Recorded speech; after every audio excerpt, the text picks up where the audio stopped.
The Tories have tabled a no-confidence-style motion against Nicola Sturgeon's SNP government and are calling on her party to scrap its independence bill and focus on Scotland's COVID vaccine rollout, which has been described as a shambles. Official figures reveal Scotland has the UK's slowest inoculation rate and also recorded its lowest daily increase. Critics have accused the SNP-led Scottish government of putting a second independence referendum ahead, getting Scots vaccinated with the rollout branded a shambles. Finance Secretary Kate Forbes is expected to announce on Thursday funding for developing a draft independence referendum bill ahead of the Holyrood election, although campaigning costs would be borne by the SNP. Donald Cameron MSP, the Scottish Tories health spokesman, tabled a confidence-style motion which MSPs will debate today in a bid to get the Scottish government to be held to account over the rollout. Mr. Cameron said in the motion, that the Parliament believes that planning an independence referendum in 2021, during an ongoing global pandemic, would be reckless and damaging. We call on the Scottish Government to instead establish a task force to speed up the rollout of the COVID-19 vaccination programme across Scotland.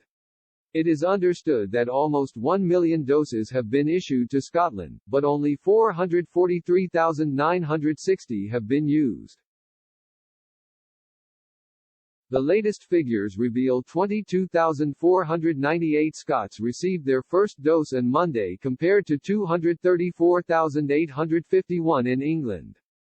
Following the publication of the latest Scottish Government data, Ms. Sturgeon hinted a weekend lag could be to blame and insisted a 7-day-a-week operation is underway.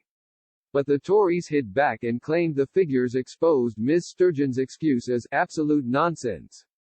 Scottish Conservative leader Douglas Ross added, the SNP's vaccine rollout is behind schedule and it's entirely their fault. The SNP are risking Scotland's recovery to pursue their own selfish goal of separation. They need to get a grip on the vaccine rollout before they fall even further behind their targets. The leader of Scotland's GPs yesterday also cast fresh doubt on Ms. Sturgeon's inoculation programme, saying her mid-February goal was a big ask. The Tories also accused the Scottish Government of sitting on around 500,000 doses. Meanwhile, Dr. Andrew Buist, chairman of the Scottish General Practitioners Committee at the British Medical Association, said GPs were still being kept in the dark about supplies. He added, we need to get mass vaccination centres up and running in order to meet this target of the priority groups 3 and 4 by middle of February. That's going to be a big ask. Last night, Health Secretary Matt Hancock also added, throughout the pandemic we have worked closely across the UK in a united front against this virus. From vaccines to ambulance services, we are stronger together across the UK in the fight against this pandemic.